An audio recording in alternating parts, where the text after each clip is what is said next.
If you're struggling to play the F bar chord, by the end of this video, you'll know how. Even if you've had a hard time playing this shape for years, the truth is that F is one of the easiest chords on guitar once you know the proper technique. And that same technique will instantly unlock every other bar chord as well. If you stick around until the end, I'll show you how this can also help you play the chord that's actually the hardest to play on guitar. So let's get right into it. On every instrument, some things are difficult to do simply because of their design. The grand bar is one of these things on guitar because we need to press all 6 strings with our index finger and with enough pressure that all of them vibrate.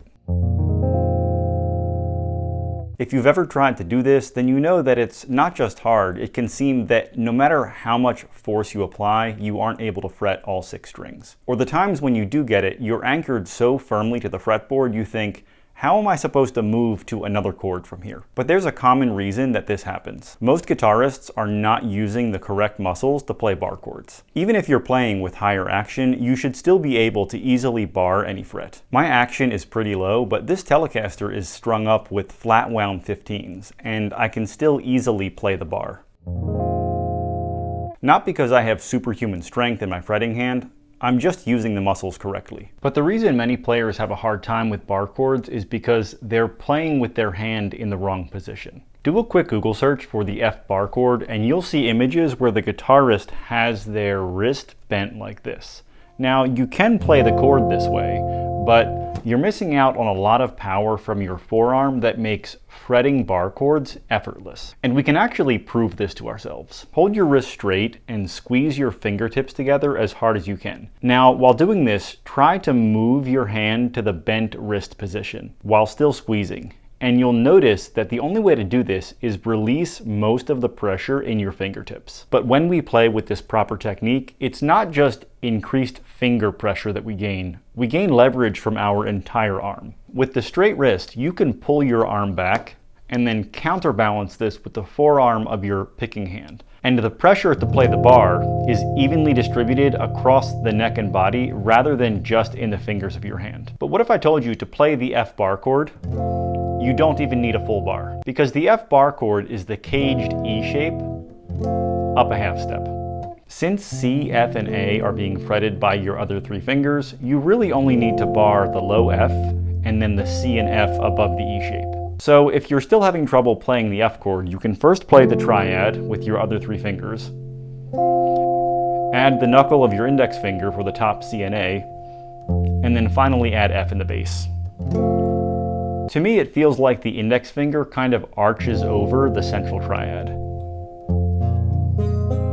It's not really contacting the strings behind it because it doesn't need to. So it's important to always play with the straight wrist because it opens up doors to your technique that would remain closed otherwise. Many guitarists feel that the F bar is one of the hardest chords there is, but if you follow the process in this video, it can actually be one of the easiest. And all of the other bar chords become easy as well. The Villa-Lobos Etude No. 1 is actually full of interesting bar chords, but they're written as broken arpeggios.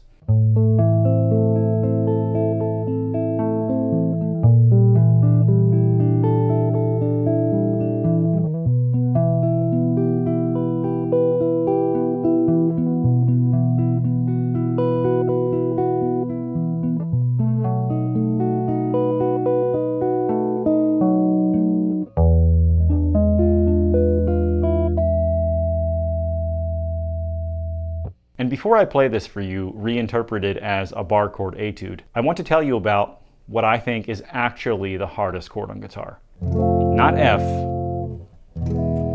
but E. Specifically, E over G sharp.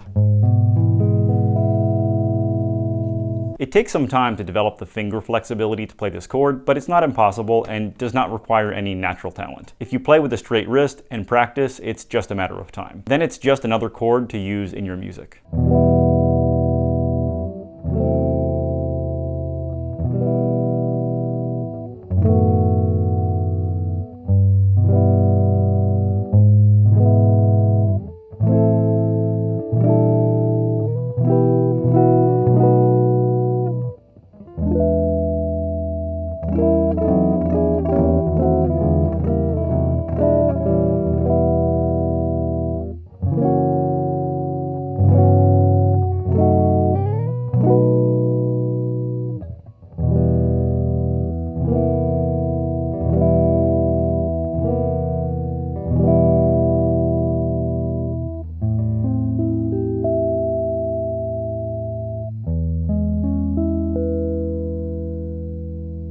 I'm going to perform that full piece as a proper arpeggio etude on my 7-string classical guitar soon on this channel, so stay tuned for that. And in the meantime, if you're a guitarist or bassist who has felt stuck at a plateau for years, like the fretboard is a puzzle you'll never solve, I'm putting together a 12-month program designed to be the last fretboard and theory course you'll ever need. If you complete it, you'll leave with the ability to learn any song you love by ear and improvise solos that you're actually proud of. And most importantly, you'll walk away with skills that keep developing for the rest of your life. I'm looking for the first group of players to go through this program, so if this sounds like you, click the link in the description, book a call with me, and let's talk about getting you further in the next 12 months than many people get in 12 years.